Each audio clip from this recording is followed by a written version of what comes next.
Salam Satu Malaysia. Very good morning. Vanakkam from Nalini again. Today we're going to focus on feasibility analysis. This week our focus will be on feasibility analysis, the importance of feasibility analysis, how to go about with feasibility analysis. This chapter introduces feasibility analysis and makes the case of importance of feasibility analysis as a way of testing the potential viability of business idea. And simply, we want to see the business idea is profitable or not. The chapter also will focus proper time to complete a feasibility analysis is after opportunity recognition but before the completion of business plan. The value of completing a concept statement also will be discussed. What is concept statement? Concept statement is one-page description of a business idea which an entrepreneur uses to solicit feedback about the potential viability of the idea. The 4 stages of feasibility analysis will be introduced, including product or service feasibility, industry or target market feasibility, organizational feasibility, and financial feasibility. The major issues to consider in each stage of feasibility analysis are introduced and discussed as well. Feasibility analysis is the process of determining if a business idea is viable or profitable. As a preliminary evaluation of business idea, a feasibility analysis is completed to determine if an idea is worth pursuing and to screen ideas before spending resources on them. It follows the opportunity recognition stage but come before the development of a business idea or business plan. Although the sequence pictured in figure 3.1 makes a perfect sense, statistic shows that the majority of entrepreneurs do not follow this pattern before launching their ventures or startup. Several studies have investigated why this is the case. The consensus of the research is that entrepreneurs tend to underestimate the amount of competition there will be in the marketplace and tend to overestimate their personal chances for success. How to estimate product or service demand? Normally, a buying intention survey will be undertaken to determine the demand for product or service. A buying intention survey is an instrument that is used to understand customer interest in a product or service. It normally consists of a concept statement or similar description of a product or service with a short survey attached. The statement and survey should be distributed to 20 to 30 potential customers to be completed. One caveat is that people who say that they intend to purchase a product or service don't always follow through.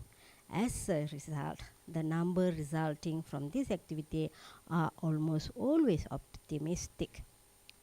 It's also important to conduct library, internet, and other type of secondary research to understand the needs and wants of customers. While administrating a buying intention survey is important, more data is well needed in understanding the target market. Let us look into industry or target market feasibility. Industry or target market feasibility is an assessment of the overall appeal of the market for the product or services being produced. To understand the target market, you need to know the industry attractiveness. Industry vary considerably in terms of their growth rate. In general, the most attractive industry are categorized as the following. Are the industry is young rather than old? Are early rather than late in their life cycle? I mean product life cycles. Are fragmented rather than concentrated? Are growing rather than shrinking? Are they selling product or services that customer must have rather than want to have? Are the industry is crowded? Are the industry have high rate rather than low operating margin? Are the industry not highly dependent on the historical low price of the key raw material. In addition to evaluating an industry growth potential, a new venture will want to know more about the overall attractiveness of the industry it plans to enter. This can be accomplished through both primary research and secondary research. Primary research is research that is original and it's collected by the entrepreneur. Secondary research probes data that are already collected. Target market is a place within a larger market segment that represent a narrower group of customers with a similar needs. The challenge is identifying an attractive target market is to find a market that large enough for the proposed business but is yet small enough to avoid attracting larger competition, at least until the entrepreneurial venture can get off to a successful start. The sources of information to mine and tap are not as transparent when investigating target market attractiveness opposed to industry attractiveness. The third feasible analysis will be on organizational feasibility. Organizational feasibility is conducted to determine whether a proposed business has sufficient management expertise, organizational competence, and resource.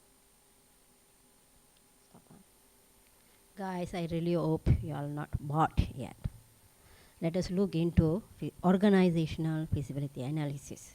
Here, two main elements that we need to take into account. First is about your management team. Second, what type of resources available for you to start up your ventures. Okay, when talk about team, we need to analyze our team. What are their strengths? What are their uniqueness that you can use into start your business? You need to know about their strength. You need to know about their competence, so that when you starting your venture, that strength and that competence can be used as an asset to start your venture. And you need to look into the resources that are available, or the resources is sufficient for you to start your venture or not. By doing so, you will determine whether the potential new venture has sufficient resources to move forward to successfully develop a product or service idea. The focus in organizational feasibility analysis should be on non-financial resources. In that, financial feasibility is considered separately. The last segment on feasibility analysis will be your financial feasibility analysis. Financial feasibility analysis is the final stage of analysis. The first, you should refer to the total cash needed to prepare the business to make its first sale. An actual budget should be prepared that lists all the anticipated capital purchase and operating expenses needed to generate the first ringgit Malaysia in revenues. The financial feasibility analysis should state specifically where the money will come from to fund the venture's startup costs. The second component of financial feasibility analysis is estimating a proposed startup's potential financial performance by comparing it to similar or already established businesses. Obviously, this number will result in approximate rather than exact number or exact figure. There are several ways of doing this, all of each involve a little ethical detective work. A number of other factors are associated with evaluating the financial attractiveness of a proposed venture. Typically, these evaluations are based primarily on a venture's projected financial rate of return. At the macro level, the following factors should be considered to determine whether the projected return is adequate to justify the launch of the business.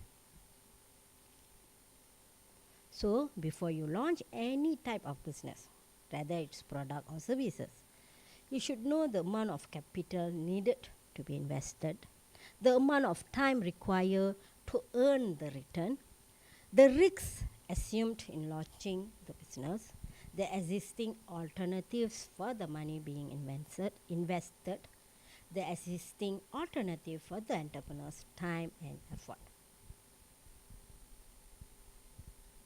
Opportunities demanding substantial capital, requiring long period of time to mature, and having a lot of risks involved make a little sense unless they provide a high rate of return.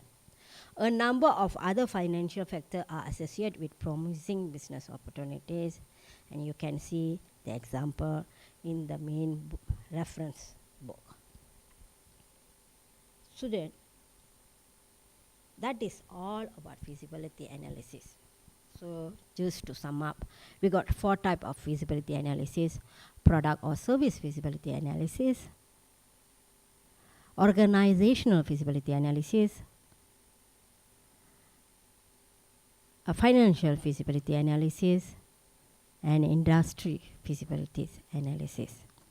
Okay, I hope you all understand or roughly get idea how to go about your feasibility analysis, which consider a main element before you run any kind of venture or any kind of startup. Thank you very much. We see you next week on different issues. Till then, signing off, Nalini Armugam. Thank you. Vanakkam.